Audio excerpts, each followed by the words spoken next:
On today's Fast Friday, we're going to take a look at how the X-T5 handles colors a bit differently than other Fujifilm cameras.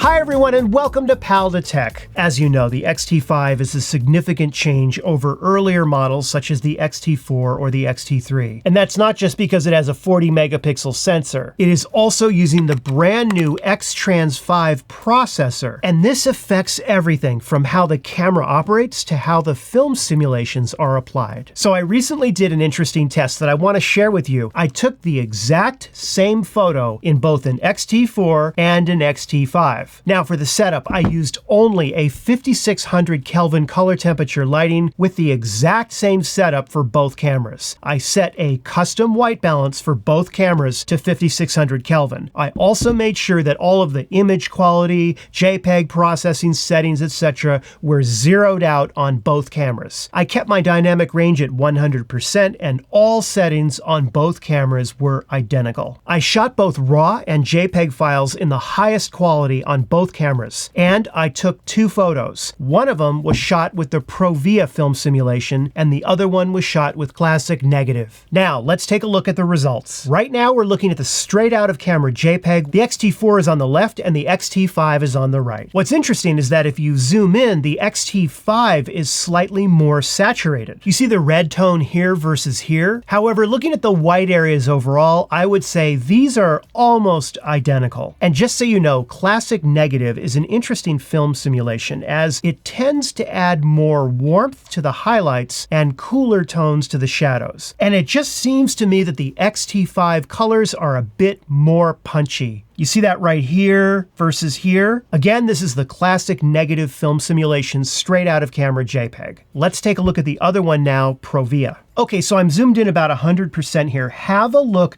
at the X-T5 right here. You see that it is slightly cooler with the colors than the X-T4. Let me zoom in even further. It's not a huge difference, but it's definitely there. I'm noticing a bluish tint on the X-T5 right here and here versus the X-T4 here and here. And there's no question about it. The X-T5 has slightly more saturated colors. I mean, just look at this compared to this. So under the default film simulation of PROVIA, the straight out of camera JPEG, the colors on the X-T5 are definitely more punchy and saturated. Now, this is the straight out of camera JPEGs. What about the RAW files? I am going to open them up in Capture One because Lightroom doesn't even display classic negative for an X-T5 RAW file. Apparently, they haven't bothered updating their software yet. Okay, we are looking at PROVIA now, imported straight into Capture One. Now, keep in mind that Capture One has applied the PROVIA profile to it. So it demosaicked that file into its version of PROVIA. And that is always going to be different than the straight out of camera JPEG's version of it. And that's the whole interesting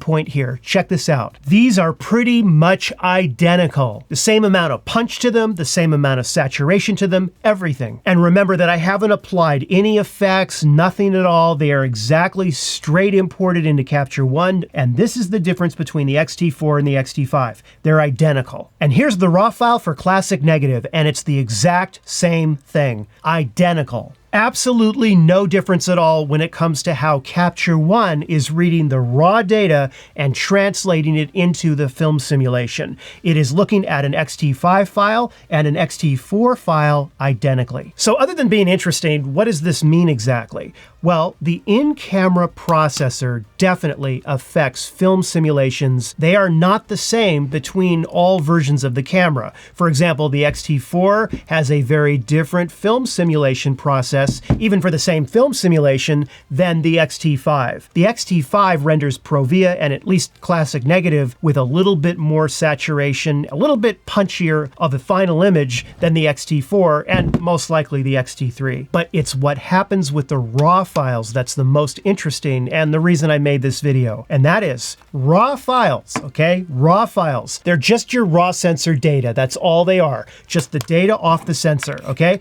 And it is up to the individual individual editing program to translate that raw data into what it thinks Velvia looks like, or Classic Chrome. And Lightroom has a different version of that than Capture One or any of the others. And what's interesting to me is that apparently, I guess, some developers over at Capture One said, well, if it's the same raw file coming with the same film simulation from the X-T5 versus the X-T4, make them the same, exactly. But Fujifilm apparently decided to do it differently. Their straight out of camera JPEG from the X-T5 is different than the X-T4, even with the same film simulation.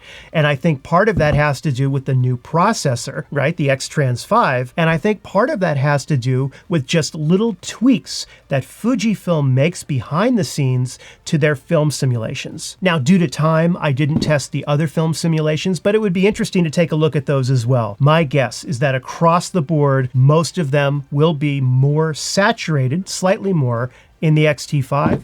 It's just a guess. This is interesting stuff, and I thought I would share it with you today to get your weekend kicked off right. Well, anyhow, thank you so much for watching, and I hope you found the video helpful or at least entertaining. And if you did, be sure to give it the like and subscribe. I'm going to be signing off now, but have a wonderful weekend, and I will see you in a new video next week. Take care.